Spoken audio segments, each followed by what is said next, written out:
Welcome back to my YouTube channel. At kung bago lang kayo sa YouTube channel ko, please subscribe and click the button para ma-update kayo sa mga videos na i-upload ko. So ngayon guys, ituturo ko po sa inyo ano ang kaibahan ng pag-file ng benefit claim sa SSS Online versus over-the-counter filing. Sa video na ito, pakitapos hanggang sa dulo para malaman ang buong impormasyon.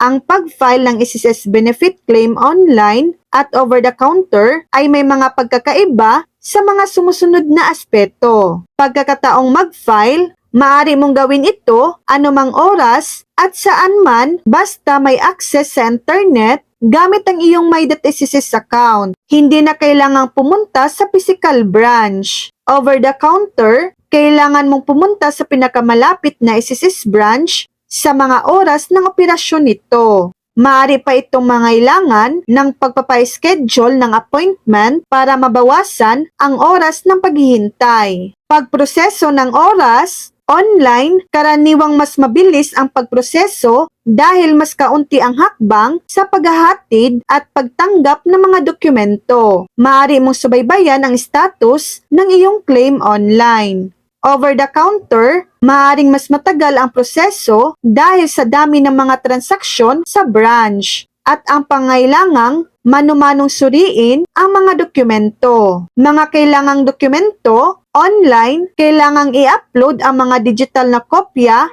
ng mga kinakailangang dokumento. Dapat itong malinaw at mababasa. Over-the-counter, kailangang dalhin ang mga original na dokumento, pati na rin ang mga kopya para sa pag-verify at pag-imbak ng SSS. Paraan ng pagbabayad ng benepisyo, online, maaari mong piliin ang paraan ng pagbabayad tulad ng bank account, e-wallet, tulad ng PayMaya o GCash, o pamamahagi sa pamamagitan ng mga remittance company o cash payout outlets. Over-the-counter, maaari ring piliin ang mga katulad na paraan ng pagbabayad. Ngunit, maaaring kailangan pang i-enroll ang iyong account sa Disbursement Account Enrollment Module or DAIM. So yan lang po ang latest update.